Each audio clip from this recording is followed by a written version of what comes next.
Imagine discovering a historical letter written by none other than Pontius Pilate, the Roman governor responsible for the crucifixion of Jesus Christ.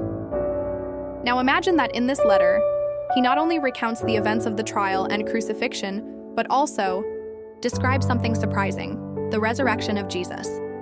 According to this ancient letter sent to Emperor Tiberius Pilate, he would have felt deep regret for his role in the events that mark the history of humanity. He describes Jesus as a man of unparalleled virtue, widely recognized as a prophet of truth, and called by his followers the Son of God, a man who healed the sick and raised the dead. Pilate states that Jesus' presence made an unforgettable impression on everyone who met him. Despite this, he was the victim of the envy of religious leaders, which culminated in his condemnation. But what is most striking is the detailed physical description of Jesus, given by Pilate.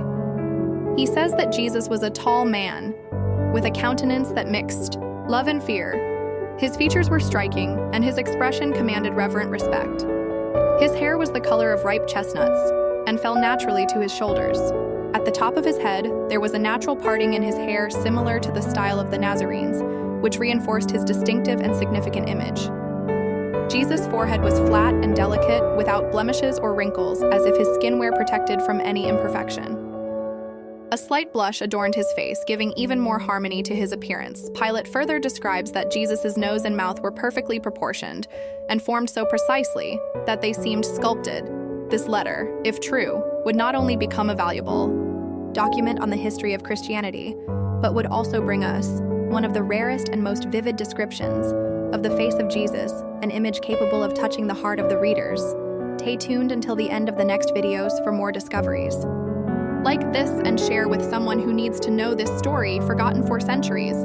Pilate, in his letter to Emperor Tiberius, continues to describe Jesus with a wealth of detail as if he wanted to fix his image in time.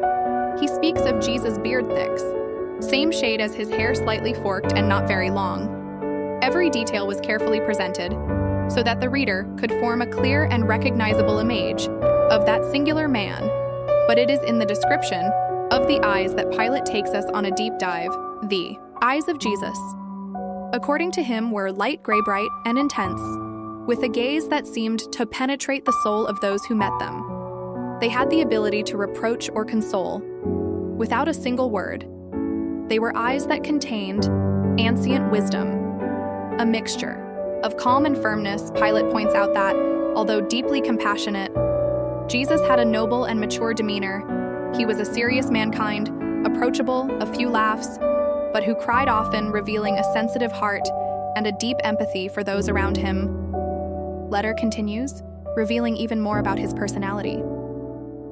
Jesus possessed a unique beauty that set him apart from all men. His hands and arms were especially pleasing to behold, which further enhanced his serene and striking presence.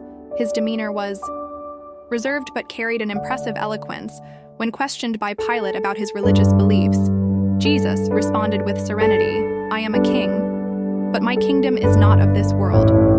These words left Pilate deeply impacted, for they demonstrated that Jesus was speaking of something that went far beyond human power. Curious, Pilate asked if he was God, and Jesus, with simplicity and depth, he replied, "Then you say that I am, for I am the truth and the life." These words remained engraved in Pilate's mind, who began to see Jesus as someone far beyond the ordinary, a man with wisdom and vision that transcended any earthly understanding. With all, the political climate at the time was tense. The pressure from religious leaders was increasing, the riots in Jerusalem intensified, and Pilate found himself in a delicate position. Even though he was reluctant, he realized that to avoid an uprising he would have to give in, and so he gave the order for the crucifixion, not out of justice, but to preserve peace. However, in doing so, something extraordinary began to happen. According to Pontius Pilate's letter to Emperor Tiberius, something extraordinary happened at the moment of Jesus' crucifixion. The sky darkened, the sun stopped shining, stars appeared in broad daylight. It was as if nature itself was reacting to the injustice that was taking place. Before everyone's eyes, Pilate mentions that he felt an immense weight on his conscience.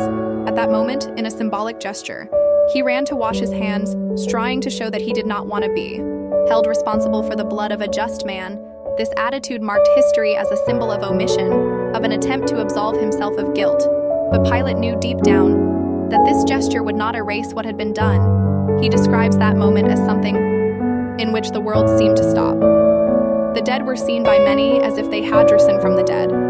What he witnessed that day was unprecedented, and despite having fulfilled his political responsibility, something inside him was never the same. The memory of Jesus, his serenity, his message remained alive in Pilate's mind. His description was one of the most detailed ever recorded, about the appearance of Christ at a time without photography or realistic paintings. This letter allowed the reader to visualize Jesus as if he were standing before him. The most impressive thing is that Pilate, someone who had no reason to embellish or exalt Jesus, describes everything with deep admiration. This shows the impact Jesus had on him. Then, the letter moves on to the days following the crucifixion. Rumors began to circulate in Jerusalem. Jesus had risen from the dead. These rumors reached Pilate. Intrigued and concerned, he sent soldiers to investigate. But the tomb was empty. Reports said that Jesus had appeared to several people, including his disciples, and that he had ascended to heaven. Upon hearing this, Pilate felt a mixture of fear and curiosity. He had never witnessed anything like it. As he expresses in the letter, Pilate recognizes that Jesus was no ordinary man. His brief encounter with that man changed his view of the world. He ends this passage by suggesting that perhaps the story he witnessed in Jerusalem would change the destiny of humanity forever. After that, Pilate goes on to describe the tense political climate in Judea, admitting that Jerusalem was one of the most difficult cities to govern and was in constant fear of an uprising.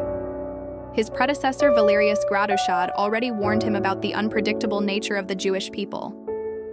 With few soldiers and little assistance from the empire, Pilate found himself isolated, reflecting that Rome's excessive expansion might lead to its ruin since the conquered territory exceeded its capacity for control and defense.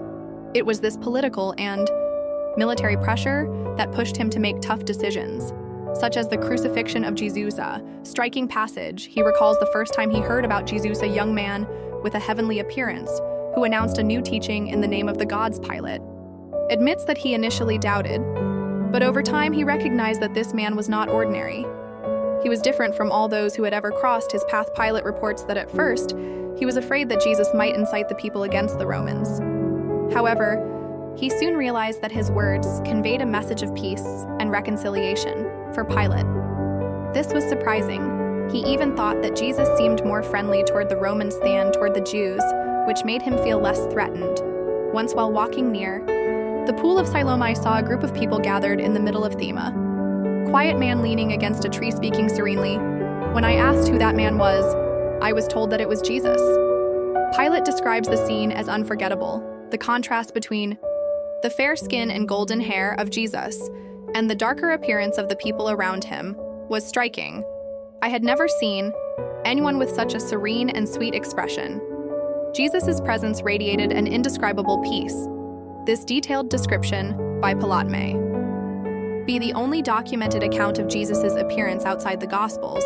She mentions that his golden hair and beard gave him an almost heavenly appearance, details that over the centuries have generated debate among scholars, were real features or additions by later copyists. Regardless, Pilate records his almost mystical vision of a man in his 30s whose appearance was so different from the others that he seemed to belong to another world.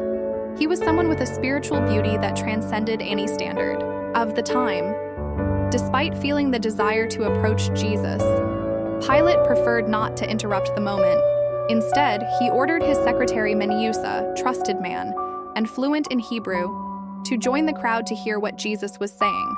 When Manius returned to the praetorium, he was visibly shocked. According to his account, he had never heard such profound and wise words, not even among the most prestigious philosophers of Rome. One of the teachings conveyed was the answer given by Jesus to a rebellious Jew who asked if it was right to pay tribute to Caesar. Jesus replied, "Give to Caesar what is Caesar's, and to God what is God's." This answer, besides being full of political wisdom, revealed a sense of justice that touched Pilate, who began to see Jesus as a peaceful man, as a threat to the Roman Empire, For this reason, he decided to grant Jesus complete freedom so that he could continue teaching and gathering disciples without any restrictions from the government. Pilate believed that by allowing Jesus to act freely was promoting peace and avoiding conflict. However, his decision caused strong indignation among the religious leaders who saw Jesus as a threat to their authority. Complaints against Jesus became frequent in the praetorium. The leaders threatened to appeal directly to Caesar if Pilate did not take action. Even so, Pilate remained firm as he saw no reason to arrest someone who, in his opinion, promoted justice and balance with everything. The tension in Jerusalem grew rapidly in the face of an imminent insurrection. Bila.